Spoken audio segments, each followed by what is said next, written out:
자, 일단은 10페이지가 되어 있고요. 우리 2단원은 이제 소화 한번 들어갈 건데요. 간단하게 목차 설명을 하면요. 5단원은 동물과 에너지에서 우리 몸에서 일어나는 4가지 이제 기관계에 대한 설명이에요. 소화, 순환, 호흡, 배설 이게 다 연결되어 있거든요. 소화 같은 경우는 잘 아시겠지만 음식물을 먹고 소화시켜서 영양분을 우리 몸속으로 흡수하는 과정이고요. 순환은 우리 몸에서 심장이 나와가지고 심장에서 피가 나와서 온몸을 돌잖아요. 그래서 심장과 여러 가지 혈관에 대한 내용이에요. 호흡은요, 여러분 잘 알고 있지만 코를 통해 가지고 숨을 쉬잖아. 산소를 들이마시고 이산화탄소가 나가는데 폐를 거치거든요. 그래서 코를 통해서 폐를 거친 다음에 이제 산소와 이산화탄소가 교환되는 거. 그다음에 온몸으로 이제 피를 통해 가지고 산소가 전달되는 거. 이런 걸 이제 배우는 거고요. 배설은 우리 몸에서의 배설은 오줌만 다뤄요. 이제 대변은 배설이 아니라 소화의 산물을 찌꺼기로 생각하기 때문에 오줌이 생성되는 과정이라고 생각하시면 되고요. 우리 몸에 신장이라는 곳이 있어요. 콩팥이 우리 여기 양쪽에 2개가 있거든요. 거기서 이제 오줌이 만들어지고 방광을 통해서 저장되고 이제 나가는 건데 이제 뭐 오줌이 나가는 거 이런 거는 알 필요가 없죠. 저장되고 이런 거는 오줌이 생성되는 과정까지만 배워요. 그거를 이제 우리가 배설물이라고 하거든요. 소변은. 그래서 거기까지 이제 동물과 에너지에서는 4개의 기관계를 배우고요. 그 다음에 3학년 때 이제 신경계라고 해가지고 뇌와 척추 뭐 이런 것들 있죠. 그 다음에 말초신경계 이런 것들은 이제 우리가 3학년 때 배우게 되고요. 그 다음에 뭐 생식과 관련된 것들 중에서 기관계는 생식과 관련된 기관계는 배우지 않고 그 다음에 염색체, 분열 이런 것들은 이제 우리가 이제 3학년 때 배우게 돼요. 그리고 이제 6단원에서는 이제 물질의 특성이라고 해가지고 물질을 구별할 수 있는 특성 4가지를 배워요. 밀도부터 해가지고 녹는 점, 끓는 점, 그 다음에 용해도 이런 것들을 이제 배우게 되고요. 그래서 그거를 분리하는 방법 4가지를 가지고 분리하는 방법 4가지를 또 배우게 돼요. 그래서 5단원 같은 경우는 외울 게 굉장히 많기 때문에 뭐 지금 당장 시험 보진 않겠지만 시험 때 지금 잘 공부해 보시면 시험 때 좀 편하실 거고요. 그 다음에 6단원 같은 경우는 그렇게 어렵진 않아요. 그래서 용해도 정도만 계산 문제들이 나오기 때문에 그거 잘 해결할 수 있으면 되고요. 7단원 같은 경우는 수권과 해수의 수단 같은 경우는 전형적인 그냥 암기형 과목이기 때문에 마찬가지로 잘 정리해 두시면 시험 볼 때 나중에 포인트 위주로 잘 외우시면 되겠죠. 그리고 8단원 같은 경우는 열과 우리 생활 같은 경우는 이제 우리 다루진 않을 거예요. 1학년 때 하고 들어온 거기 때문에 넘어가고요. 그리고 재해진환과 안전도 마찬가지로 하지는 않을 거예요. 그래서 5단원, 6단원, 7단원 이렇게 하고요. 시간이 뭐 한 타임 정도라도 되면 이제 뭐 직권에 대해서 한 1시간 정도 다룰까 하니까 좀 참고 해주세요. 그래서 일단 오늘 동물과 에너지에서 소화를 들어갈 건데요. 소화를 아마 다 들어가지는 힘들 것 같고요. 소화가 3장이 꽤 길어요. 길고 양이 되게 많아요. 소화, 순환, 호흡, 배설 중에 양이 가장 많고 외울 게 많은 단원이 소화예요. 소화를 우리는 이번 주랑 다음 주에 나눠서 한번 해볼 거고요. 오늘은 영양소, 그 다음에 입과 위에서의 소화까지만 할 거예요. 다음 장에 있는 12페이지 정도까지는 12페이지에 입과 위에서의 소화 이 정도까지 아마 나가지 않을까 싶어요. 자, 일단은 10페이지에 있는 생물의 구성 단계 먼저 볼게요. 이거에 지금 여러분들 배웠던 내용이죠. 여기 이제 1학년에 내용이 전환이 됐어요. 원래 2학년 있다가 1학년 책으로 갔기 때문에 이걸 먼저 배우고 들어왔잖아요. 그죠? 그래서 가볍게 이제 넘어갈게요. 가볍게 하고 넘어갈게요. 생물 몸의 구성 단계가 있는데요. 잘 아시겠지만 4개의 단계로 이루어져 있어요. 세포, 조직, 기관, 그 다음에 개체 이렇게 4개의 단계로 구성되어 있고요. 세포 가장 작은 단위가 되겠죠. 세포들이 모여서 조직을 이루고요. 그 다음에 같은 기능을 하는 기관들의 모임이 기관인데 기관을 이루고요. 그 다음에 기관계라는 게 있고 동물에서는 그 다음에 개체를 이루죠. 개체가 일종의 큰 생물이 되는 거고 동물에서는 같은 기능을 하는 기관들끼리의 모임, 예를 들면 소화기관끼리의 모임, 기관계라고 하죠. 그래서 소기관 다음에 기관계라는 게 있고요. 그 사이에 그 다음에 식물 같은 경우는 조직계가 있다 그랬죠. 그래서 동물은 세포, 조직, 기관, 기관계, 개체 5개로 이루어져 있고 식물 같은 경우는 세포, 조직, 조직계, 기관, 개체 5개로 이루어져 있다고 했죠. 그래서 동물 같은 경우는 기관계 굉장히 많아요. 예를 들면은 소화, 계, 그 다음에 순환, 계, 그리고 우리가 지금 배우는 뭐 이해할 때 그런 뭐 호흡, 계, 그 다음에 배설, 계, 그리고 신경계, 이거 3학년 때 그것들 말씀드렸고요. 그 다음에 이 밖에도 내분비계, 이것도 3학년 때 신경계와 내분비계 할 때 배웠고 호르몬과 관련된 단원이고요. 그 다음에 골격, 여러분들 그 뼈를 이루는 거 있죠? 골격. 그 다음에 근육, 하나하나의 근육들 있죠? 이게 다 근육계로 나눠지고요. 그 다음에 면역계, 이거는 이제 고등학교 때 배울 거고요. 몸을 보호할 때 사용되는 이제 기관들이죠. 그리고 생식기관들의 모임, 생식계, 이런 것들이 있어요. 네, 더 많이 있지만 우리가 이제 크게 중고등학교 때 배운 내용들이 이 정도 되고요. 면역계는 우리가 이제 고등학교 때 배울 거고, 근육계도 근육의 시스템에 대해서도 간단하게 고등학교 때 배워요. 골격계는 배우지 않고요. 이거는 의대 가시면 배울 거고, 생식계도 이거는 이제 다루지는 않아요. 중요한 내용이긴 하지만 우리가 중고등학교 때 다루지는 않고요. 그 다음에 신경계 내분비계는 이제 굉장히 중요하죠. 그리고 3학년 때 배우고 고등학교 생물 시간에 좀 큰 단원으로 구성되어 있고요. 소화, 순환, 호흡, 배설은 중학교 때 배우고 그 다음에 고2 생물 시간에 간단하게 합쳐서 한 단원에 배워요. 지금 따로 배우잖아요. 이거를 한 단원에 배워요. 그러니까 양 굉장히 많아지겠지. 참고해 주시고요. 이런 것들을 우리가 이제 기관계라고 해요. 예를 들면 소화계를 구성하고 있는 것, 입식도, 위, 그 다음에 소장, 대장, 그 다음에 간, 쓸개, 이런 것들이죠. 이장. 순환계, 심장, 혈관 이런 것들이고요. 호흡은 코와 폐, 기관지 이런 것들이고요. 배설은 신장, 방광, 요도 이런 것들이고요. 신경계는 대뇌, 척수, 그 다음에 등등등 여러 가지 신경계들. 그 다음에 내분비계는 호르몬과 관련된 것들, 골격계, 말씀드렸고 근육, 면역계. 면역계는 이런 비장, 지라 등등등 면역 관련된 것들이 또 있어요. 골수 이런 것들, 생식계, 생식기관들이죠. 같은 기관을 하는 기관들의 모임, 기관계가 되겠고요. 조직계 같은 경우는 식물의 조직계는 딱 3개가 있어요. 언급만 하고 넘어갈게요.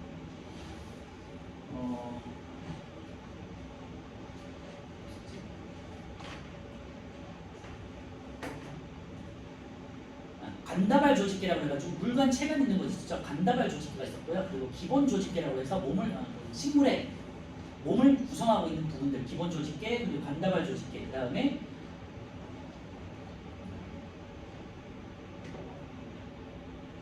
그 정도? 하여튼 3개 정도가 있어요. 그 정도가 있었고요.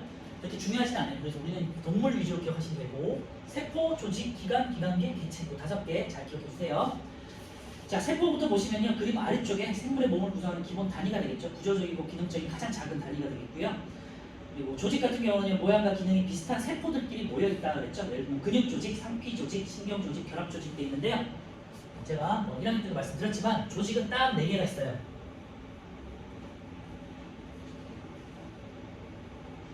기관계는 되게 많았죠. 그리고 조직에는요. 신상결근 이렇게 4개를 외우시면 되고요. 신상에 문제가 생기면은 학교든 회사든 결근하게 되잖아요. 그치? 신상결근 이렇게 외우시고, 신경조직, 상피조직, 결합조직, 근육조직 이 4개로만 이루어져 있어요. 그래서 이 4개가 한꺼번에 하나의 기관을 이루는 거예요. 예를 들면 위를 만들었다. 위에 신경들이 연결되어 있죠. 위를 덮고 있는 표피들이 있죠. 그 다음에 위를 구성하고 있는 여러 가지 물질들과 근육 이런 것들이 있죠. 근육도 있고, 그 다음에 위를 둘러싸고 있는 물질들이 있죠. 이런 게 결합조직이거든요. 그래서 신경, 상피, 결합, 근육 합쳐져서 하나의 기관을 이뤄요. 그리고 이런 위뿐만 아니라 식도, 위, 소장, 간 이런 애들이 이제 소화계를 이루는 거죠. 요거를 우리가 배우는 거예요. 그래서 소화기관, 그 다음에 소화계 이런 것들을 이번 단원에 대해서 배우는 거예요. 그래서 상피조직은 몸의 표면을 덮고 있는 거고요. 그 다음에 표면을 덮고 내벽을 덮는 조직이고요. 결합조직은 조직이나 기관을 연결하거나 지지하는 곳이고요. 그 다음에 근육조직은 잘 알겠지만 근육과 운동을 담당하는 곳이고요. 신경은 이제 자극을 전달하고 흥분을 전달하는 세포들로 구성되어 있다. 이렇게 이 정도만 정리해 주시면 됩니다. 그래서 기관은 여러 조직이 모여서 고유한 모양과 이제 이때부터 하나의 기관이 하나의 이제 기능을 하게 돼요. 여러 조직들이 모여서 하나의 기능을 할 때 기관이라고 해요. 그리고 기관계는요. 여기다가 뭐 밑줄만 해놓으세요. 관련된 기능을 하는 몇 개의 기관이 모여서 유기적 기능을 한다. 우리 이제 한번 배우긴 했지만 정리하는 의미에서 여기다 밑줄만 해놓으시고요. 소화계는 이제 입식도, 위, 간, 대장, 소장 이런 것도 있고, 순환계는 심장과 혈관, 호흡계는 코, 기관, 기관지, 폐 이런 것도 있고요. 배설계는 콩팥과 방광, 요도 이런 것들 구성되어 있다. 정도만 기억하시면 될 것 같아요. 자, 이제 B 하기 전에, 영양소 하기 전에 1, 2, 3, 4까지 보면 되겠네요. 4까지 한번 풀어볼게요.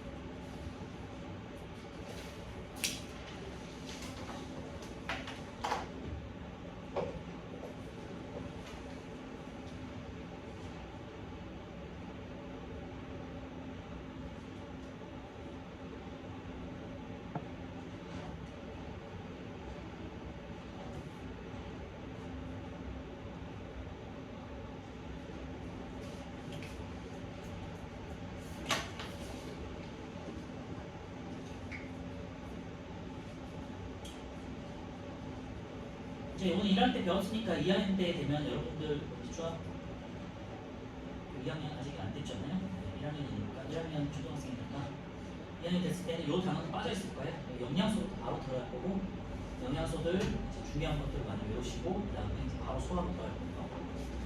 그리고 책 구성상 여러분들 개정판에서는 좀 어렵거나 복잡한 건 좀 빠지거든요. 그래서 소화에 조금 양이 좀 많이 줄지 않을까 싶어요.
식물은 세 개가 뭐였어요? 기본 조직계, 그다음에 표피 조직계, 간다발 조직계. 간다발 조직계 물과 체가 이런 것들이 들어있고, 그다음 양분은 양분이나 물을 이동하는 그 시스템. 그다음에 표피 조직계는 잎이나 뭐 이렇게 뿌리, 줄기 같은 걸 덮는 표피들 있죠? 표피 시스템이 있고요. 그다음에 기본 조직계는 표피와 표피 사이를 덮고 있는 여러 가지 결합 물질들 있죠. 이런 게 이제 기본 조직계. 살이 되는 부분이죠. 세 개의 조직계로 이루어져 있다. 자, 1번. 생물 몸의 공통 구성 단계 4단계죠. 세포, 조직, 기관, 개체가 되겠고요. 동물 같은 경우는 세포, 조직, 기관, 기관계, 개체. 식물 같은 경우는 세포, 조직, 조직계, 기관, 개체. 이렇게 각각 5개씩 있는데 동물은 기관계가 있다는 거, 식물은 조직계가 있다는 거 잘 기억해 주세요. 자, 2번. 자, 간은 개체가 되겠고 나는 기관계가 되겠고요. 다는 가장 작은 세포가 되겠죠. 라는 기관들이고요. 마는 이제 다 같은 세포들이 모여서 쌓여가지고 있죠. 조직이 되겠죠. 그래서 순서는요. 다, 마, 라, 나, 가, 세포, 조직, 기관, 기관계, 개체. 다, 마, 라, 나, 가가 되겠고요. 소화계는 위, 간, 소장, 대장이 되겠고요. 순환계는 심장과 혈관이 되겠고요. 호흡계는 폐와 기관, 그리고 배설계는 콩팥과 방광 이렇게 되겠고요. 소화계, 순환계, 호흡계, 배설계를 우리 하나하나씩 이제 공부를 할 거예요. 4번. 소화계는 양분을 소화해서 흡수하는 곳이다. 맞죠? 동물의 몸에만 있는 단계는 기관이 아니라 기관계. 그러니까 S. 3번 식물의 몸에 있는 조직계, 기관계가 모두 있다 아니라 조직계만 있죠. 기관계는 없고요. S. 순환계는 여러 가지 물질을 온몸으로 운반한다. 여러 가지 기체 성분들 있죠. 산소를 운반하고 이산화탄소를 받아들이고요. 노폐물과 물 이런 것들을 운반하는 역할을 해요. 영양소도 각각의 세포 조직에다가 운반을 하게 돼요. 뭐가 되겠고요. 동물의 몸은 한 종류의 세포 아니죠. 여러 종류의 여러 가지 기능을 하는 여러 가지 모양을 가진 세포들로 이루어져 있고요. 식물의 몸에는 뿌리, 줄기, 잎 같은 것들이 이제 기관이에요. 우리가 알고 있는 식물의 부위들이 있죠. 이게 이제 기관이라고 해요. 뿌리, 줄기, 잎들. 자, 6번 S.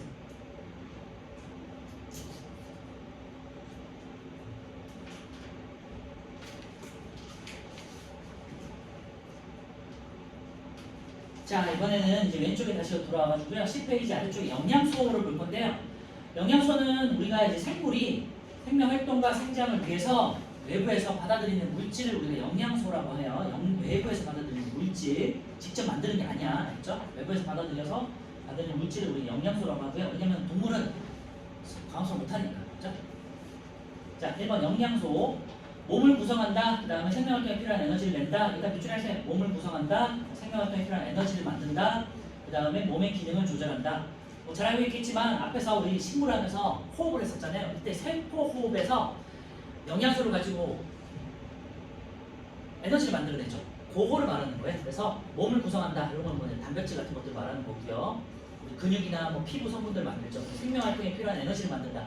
뭐 포도당 같은 걸 이용해가지고 생명활동에 필요한 에너지를 만들겠죠. 그 다음에 몸의 기능, 생명활동을 조절하는 물질, 이거는 비타민이나 호르몬 같은 것들인데요. 네, 여튼 몸의 기능을 조절하는 물질이다. 자, 이번에 밑에 있는 탄수화물, 단백질, 지방 별표 쳐놓고요. 우리가 영양소를 크게 두 가지로 나눠요. 중요한 3대 영양소를 주 영양소라고 해요. 그래서 지금 이제 배우는 탄수화물, 단백질, 지방을 우리가 주 영양소라고 하고요.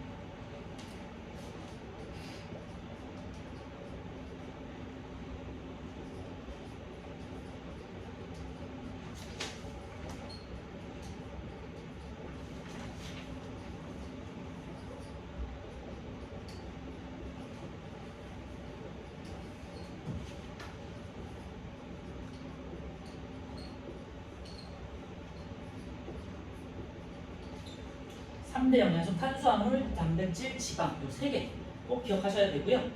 그 다음에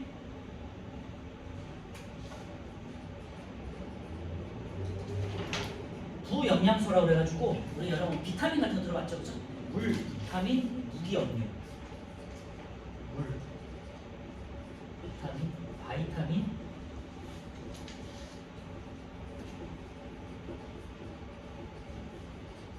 얘는 그러니까 주영양소는 없으면 죽어요. 생명과 관련된 애들이고요. 부영양소는 없으면 병에 걸려요. 그러니까 건강하게 살기 위해서 먹는 음식들이라고 영양소라고 생각하시면 돼요. 그래서 중요한 3대 영양소 탄수화물, 단백질, 지방 꼭 기억해 두시고 얘네는 특히 검출할 때 필요한 시약들 있죠. 우리가 녹말 검출 시약이 아이오딘이나 칼륨이었잖아요.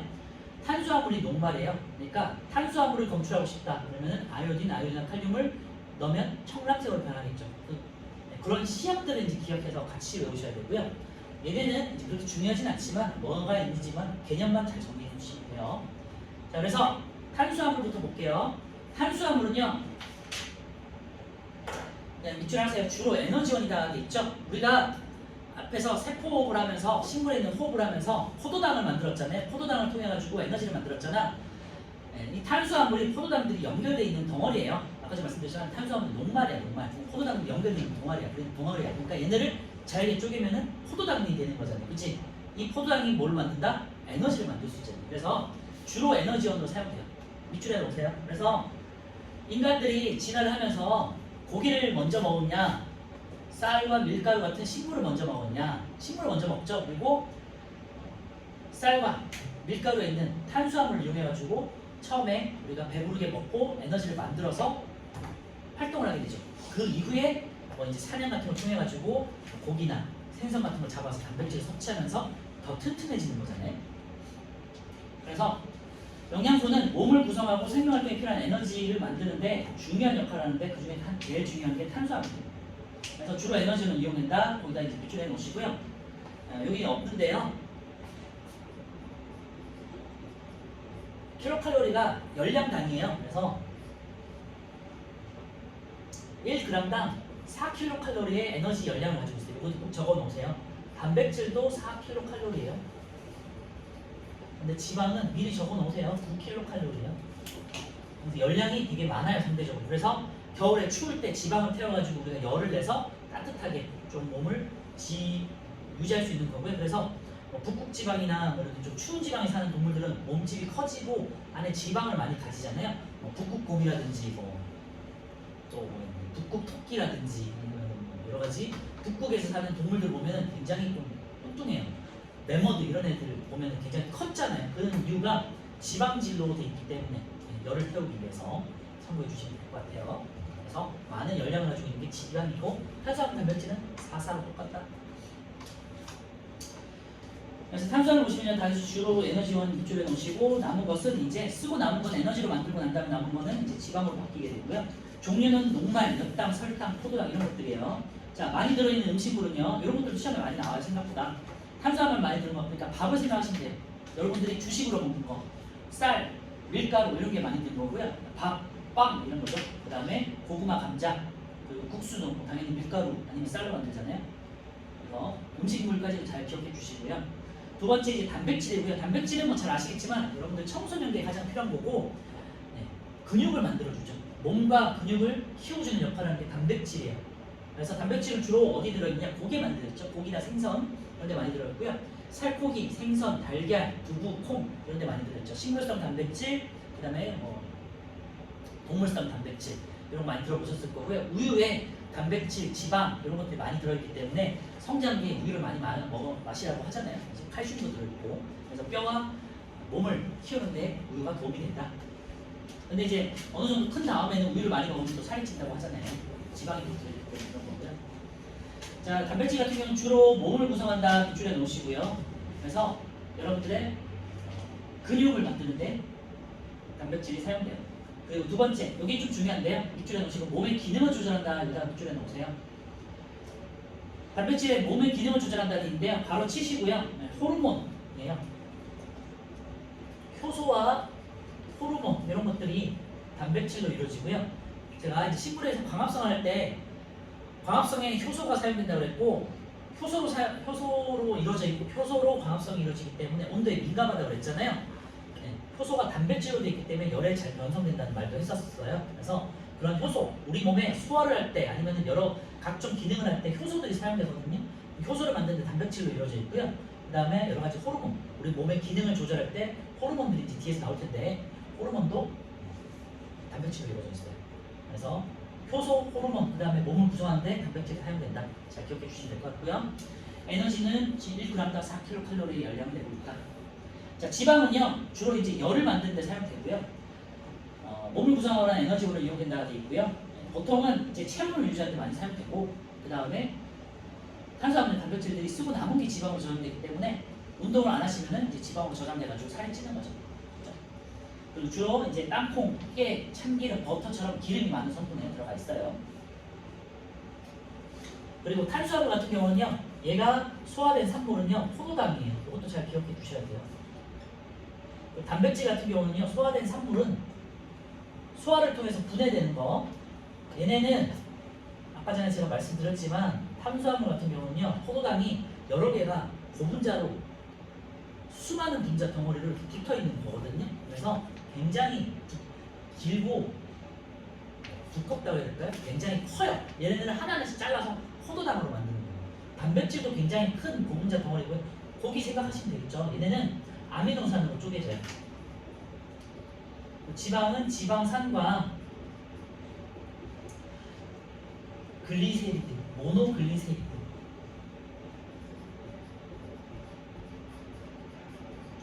쪼개져요. 그래서 요거를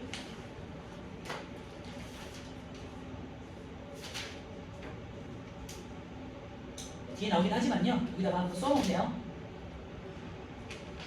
그래서 옆에다가 분해산물 이렇게 써놓고요. 분해산물, 얘네는 분해산물이에요. 분해산물, 분해된 소화에서 분해된 산물 이렇게 쓰시면 되고요. 탄수화물은 포도당으로 쪼개지고요. 단백질은 소화에 의해서 아미노산 덩어리로 쪼개지고요. 그 다음에 지방은 지방산과 모노글리세린 두 개로 이렇게 쪼개져요. 요거를 이제 뒤에 가서 다시 배울 거예요. 자, 오른쪽에 5번 한번 같이 풀어볼게요. 1번 탄수화물은요 주로 에너지원으로 이용되고 밥, 쌀 뭐 이런 데 많이 들어있다. 단백질은요 주로 몸을 구성하고 몸의 기능을 조절하는 효소나 호르몬을 만든다. 그리고 뭐 고기 같은 데 많이 들어있죠. 지방은요 땅콩, 깨, 참기름 등이 많이 들어있고요. 체온 유지나 이제 주로 에너지원으로 많이 사용된다. 이렇게 생각해 주시면 되겠죠. 자, 넘겨주시고요. 부영양소하랑 영양소 검출까지 하고 쉴게요. 자, 영양소는 무기염료, 바이타민, 물은요 제가 말씀드렸지만 탄수화물, 단백질, 지방 같은 주 영양소에 비해서는 덜 중요해요. 생명하고 직접적 관계 있는 건 아니지만 얘는 없으면 죽잖아요. 돌아가신단 말이에요. 그런데 얘네는 건강을 유지할 수 있도록 우리가 몸을 좀 건강하게 오래오래 병에 걸리지 않고 살 수 있도록 해주는 게 부영양소고요. 물, 바이타민, 무기염료, 특히 바이타민 같은 경우는 부족하면은 병에 걸려요. 물론 말라도 많아도 병에 걸릴 수 있지만. 자, 그래서 무기염료부터 보시면 무기염료 같은 경우는 여러분이 앞에서 배웠던 이온 같은 거라고 생각했는데 칼륨, 뭐 칼슘, 뭐 이런 것 있죠. 마그네슘 이런 것들이 나트륨. 그래서 뼈와 이, 혈액 등을 구성하고 몸의 기능을 조절해요. 여기다 노출하세요. 뼈, 이, 혈액 등을 구성한다. 그 다음에 몸의 기능을 조절한다. 종류는요 우리가 앞에서 배웠던 여러 가지 이온 성분들이에요. 나트륨, 그 다음에 칼슘, 칼륨, 철, 마그네슘, 인 등이고요.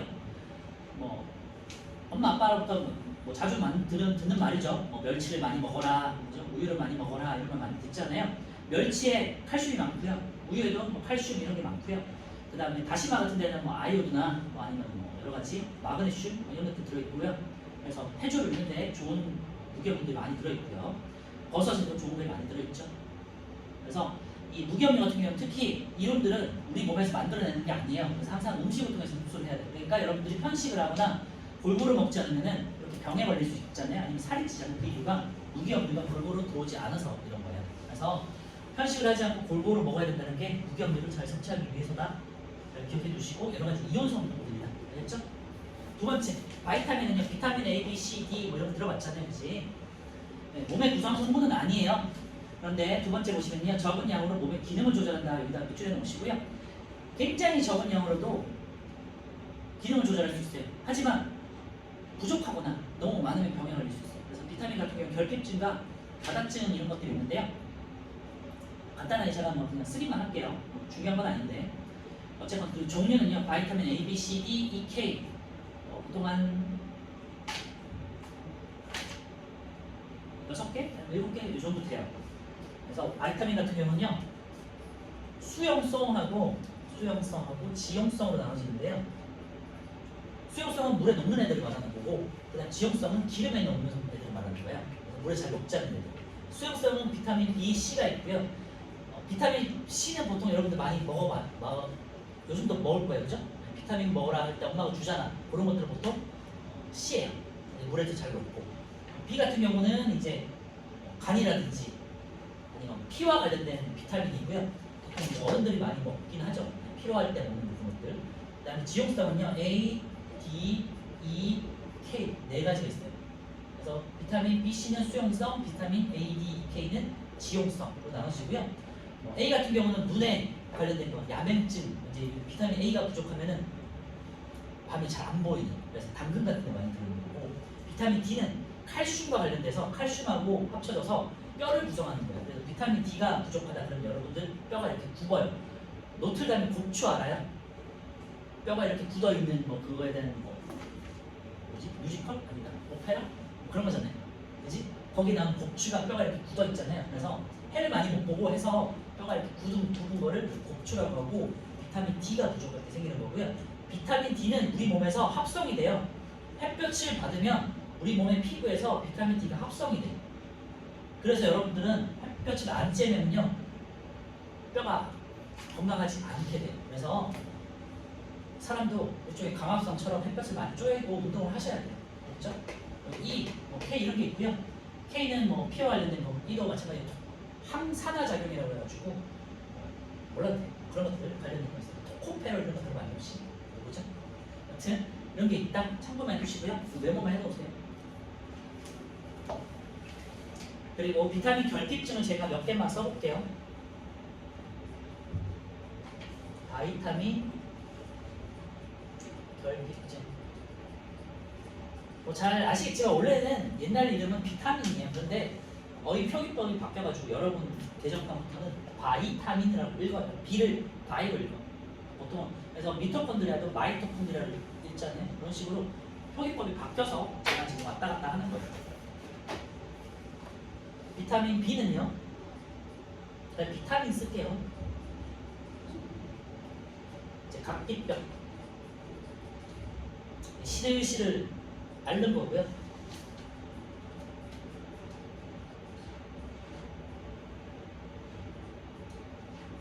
이제 잦은 질병에도 자주 걸리고 이제 다리가 붓고 이제 마비가 걸리는 거예요. 각기병이라고 하고요. 그리고 나중에 이제 고등학교 가면 각기병에 대해서 그리고 비타민 B에 대해서 한번 좀 배울 거예요. 미리 한번 알아두시면 좋고요. 비타민 C는요. 괴혈병이라고 해가지고 예전에 대항해 시대 때 배를 타고 이제 선원들이 돌아다니잖아요. 근데 그분들은 싱싱한 과일을 못 먹잖아. 싱싱한 과일은 야채를 못 먹잖아. 비타민 C가 보통 과일에 많이 있거든요. 그래서 이제 이빨이 헐고 막 피가 나는 병에 많이 걸려요. 이게 괴혈병이에요. 혈자가 피혈자잖아요. 그래서 입이 헐고 피가 나는 병이에요. 그래서 과일을 많이 안 먹으면 이 병에 걸려요.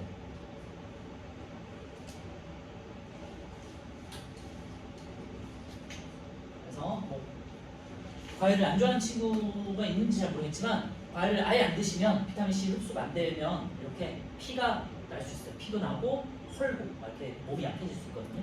그러니까 잘 챙겨 먹어야 된다는 과일도. 비타민 A는요. 아까 말씀드렸지만 야맹증. 보통 이제 당근 같은 데 많이 들어있고요. 밤에 시야가 이제 뿌옇게 돼서 잘 안 보여요. 여러분들은 이제 아직은 못 느끼겠죠? 아직 젊고 싱싱할 때겠지.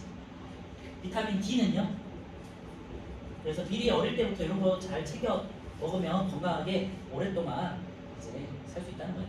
무릎병, 아까 말씀드렸던 거 이제 뼈가 이렇게 붓는 거예요.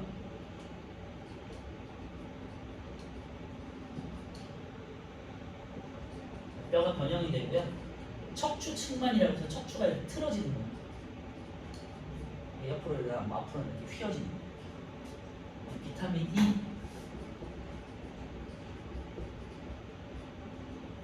이거는 이제 피와 관련된 거라서 빈혈, 보면 이제 임신이 안 되는 불임 이것도 볼 수 있고요. 비타민 K.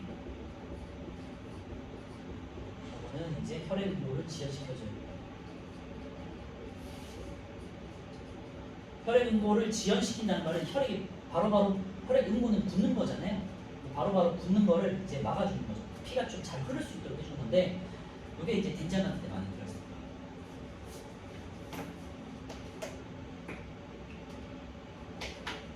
자, 그래서 우리 이제 이런 것들 비타민들 이제 결핍증, 비타민 부족할 때 생기는 별 질병까지 한번 알아봤고요.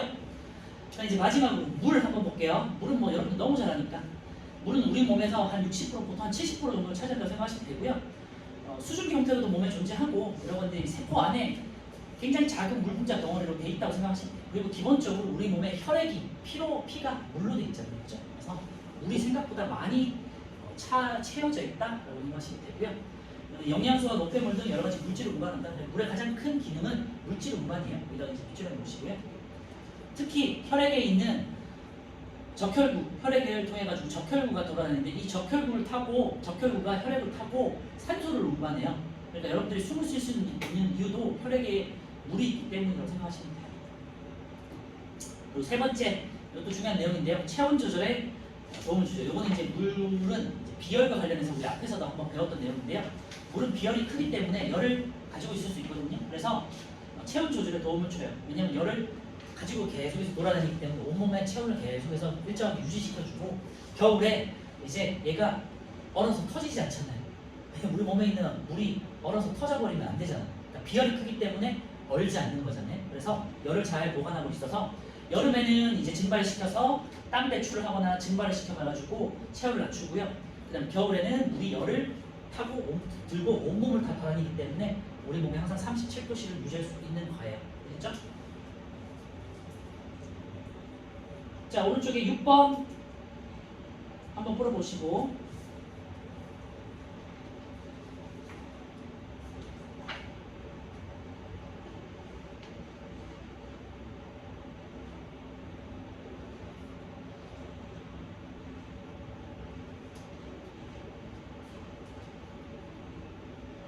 여기까지만 하고 또 한 7, 8분 쉴게요. 자, 6번 몸의 구성 성분 중 가장 많다. 이게 물이에요. 2번 칼륨, 칼슘, 철, 마그네슘, 나트륨 이런 것들은 이온과 관련된 거 무기, 염류고요. 몸의 기능을 조절한다. 그리고 섭취량이 부족하면 계열병 같은 결핍증이 나타난다. 결핍증은 이제 바이타민의 특징이고요. 마찬가지로 몸의 기능을 조절하기도 하고 그 다음에 몸의 구성 성분은 아니다. 그 다음에 4번 영양소, 노폐물, 물질을 운반하고 체온 조절에 도움을 주는 건 물이겠죠. 네, 좀 쉬었다가 또 마지막으로 영양소 검출 시작하고 이제 소화, 입과 입 위까지만 한번 할게요.